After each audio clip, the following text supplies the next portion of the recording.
Hello YouTubers, I am back with a new video, and I am also back with a new haircut. Haha, it's short, I love it.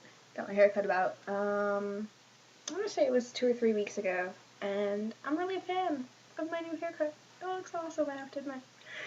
Anywho, so this video is about Harry Potter. And I'm gonna warn you now, if you have not and want to see Deathly Hallows Part 2 and you have not seen it yet, don't watch this video because I will spoil the hell out of it. Why? Because I have a couple things to criticize and review.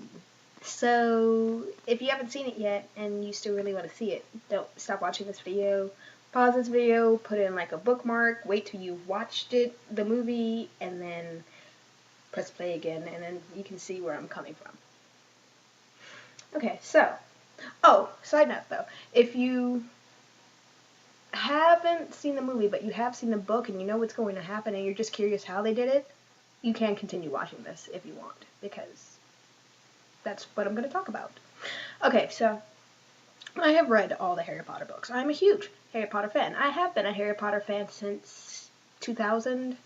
I think the first book came out in like 99 and I got into it in 2000. So it's been a while, okay? And I was super excited about this movie.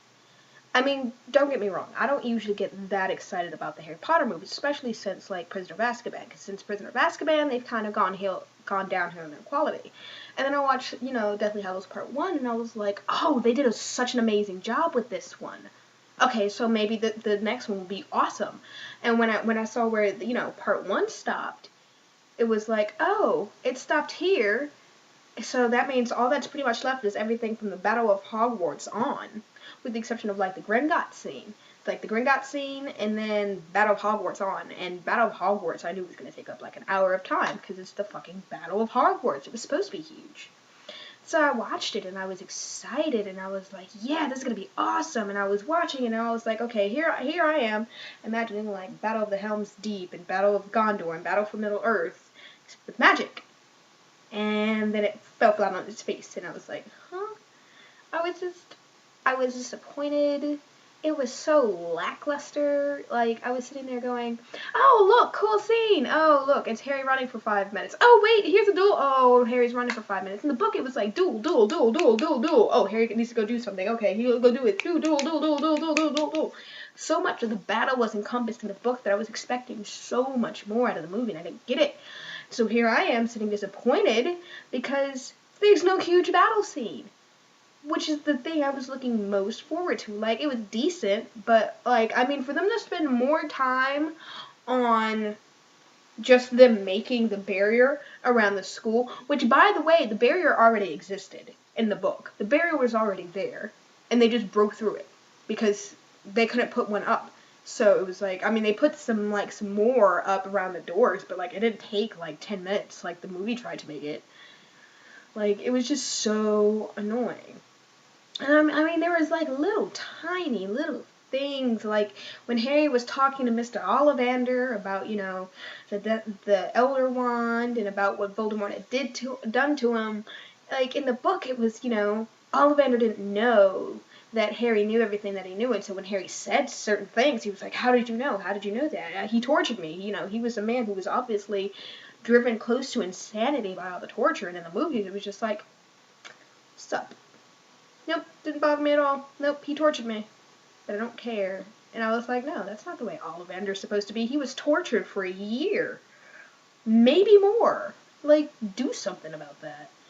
And, I mean, like the dragon scene, that was kind of cool. I mean, the escape from Gringotts, that was decent, I didn't quite like how it was done. Like, there are certain things that I wish they did better. And I really wish they had Travers running into them while they're trying to go to Gringotts, because that was like an interesting little tidbit in there. I like that, and so I don't like that they didn't put that in the movie. And the way they did Ron and Hermione's kiss, ugh, like, okay, like, it was totally cute, it was, you know, it was still Ron and Hermione finally admitting their feelings were, yeah, whatever. But they didn't do it well enough, in my opinion. Like, I'm sitting there and I'm like, I'm waiting for him to say the, you know, the magic words, and then her to be like, and then Harry to be like, what the fuck are you guys doing? Stop making out. We're trying to fight a war. And they're like, oh yeah, forgot about that. And it was like, you know? So I was just like disappointed in that, because it was just like, oh, hey, we just got a basilisk fang. Oh, you just killed a Horcrux. Oh, hey, kiss. No. Although there was a part later on that was totally adorable, and I found it cute when Ron was like, dude, that's my girlfriend, you numpty! I was like, oh, Ginger buddy. But, I mean, other than that, the movie was kind of just like, bleh. Although they did do a good job with the epilogue. I will admit that. I'm not sure how I feel about the people that got to play the children. But I do like the epilogue. They did a decent job with it, at least. And I mean, they did it, like, when I saw Harry, like, yes, it was Daniel Radcliffe, but he looked like he could have been, like, about 40-ish. He looked about the right age. And so I was like, you know what, I can deal with that. Ron was okay. Hermione was okay. For some reason, Bonnie Wright's face just looked too tiny. And they gave her, like, big hair, and, like, her face looked tiny in comparison, and it was weird. But honestly, lackluster. Very lackluster. I mean, I would honestly give Harry Potter Deathly Hallows Part 2, I'd probably give it a 4, maybe a 5 out of 10. No higher than a 5, though, because it did not do it for me. Although I will admit, of course, when they did the Snape scene, they did such an amazing job, and I did almost cry with that. So, you know, that was a redeeming factor. But, I mean, the Snape scene was only about 5 minutes. And for those who have read the books, you know what Snape scene I'm talking about. It's the Snape scene. The pinnacle of everything that Snape is, and the man that he is, and the man that he has become, and everything. And so, like, that scene did make me want to cry, but other than that, I was just kind of sitting there like, oh, this is stupid.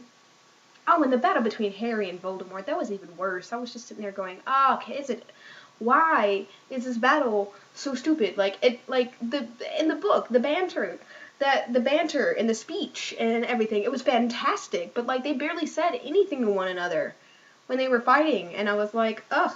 Like, Harry, like, making Voldemort, like, just sit there and listen to him. I was like, yeah, go Harry. And then it was like, I was like, oh, well, that sucks.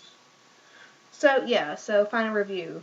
Harry Potter and the Deathly Hallows Part 2, 5 out of 10. That's about the best I'm gonna give it. So, that's kind of it for me. And I will make a video later. I think another video about Harry Potter, probably.